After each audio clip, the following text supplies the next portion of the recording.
বিশ্ব রাজনীতির প্রেক্ষাপটে নতুন করে উত্তেজনার পারদ চড়িয়েছে ইরানের পারমাণবিক কর্মসূচি সংক্রান্ত একটি চাঞ্চল্যকর খবর। দীর্ঘদিনের আনুষ্ঠানিক অবস্থান থেকে সরে এসে ইরানের রেভলিউশনারি গার্ড বাহিনীর ঘনিষ্ঠ সংবাদ মাধ্যম ফার্স নিউজ এজেন্সি এক প্রতিবেদনে দাবি করেছে, তেহরানের সামনে এখন পারমাণবিক অস্ত্র অর্জন ছাড়া আর কোনো বিকল্প পথ খোলা নেই। এতদিন ইরান তাদের পারমাণবিক কর্মসূচিকে সম্পূর্ণ বেসামরিক ও শান্তিপূর্ণ বলে দাবি করে আসলেও এই নতুন বার্তা ভূরাজনৈতিক অঙ্গনে এক বিশাল আলোড়ন তৈরি করেছে।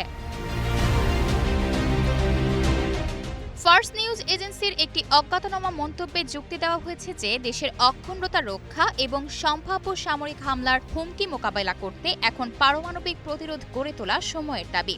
বিশ্লেষকদের মতে, ইরান মনে করছে পরমাণু সক্ষমতা অর্জন করতে পারলে যুক্তরাষ্ট্র ও ইসরায়েলের সামরিক আগ্রাসনের হাত থেকে চিরতরে মুক্তি পাওয়া সম্ভব। মূলত শক্তির প্রদর্শন ঘটিয়ে আন্তর্জাতিক মহলের সাথে আলোচনার টেবিলে নিজেদের অবস্থান সুবিধাজনক করাই হয়তো তেহরানের মূল লক্ষ্য।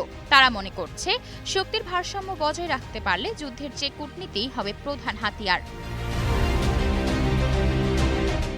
তবে এই নতুন বিতর্ক ইরানের প্রচলিত রাষ্ট্রীয় ও ধর্মীয় অবস্থানের সম্পূর্ণ বিপরীত। দেশের সর্বোচ্চ নেতা আয়াতুল্লাহ আলী খামেনি বরাবরই পারমাণবিক অস্ত্র তৈরি ও ব্যবহারের বিরুদ্ধে ফতোয়া দিয়ে এসেছেন। প্রভাবশালী সংবাদ মাধ্যমের এই দাবি তাই সেই সরকারি অবস্থানের ভিত্তিমূলে বড় প্রশ্নচিহ্ন এঁকে দিয়েছে।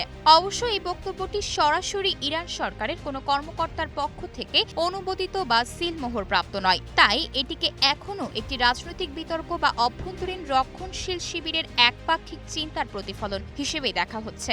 অপরদিকে মার্কিন প্রশাসন ও ইসরায়েল এই খবরকে বৈশ্বিক নিরাপত্তার জন্য বিরাট ঝুঁকি মনে করায় তারা এখন তাদের রণকৌশল নতুন করে সাজাতে বাধ্য হবে।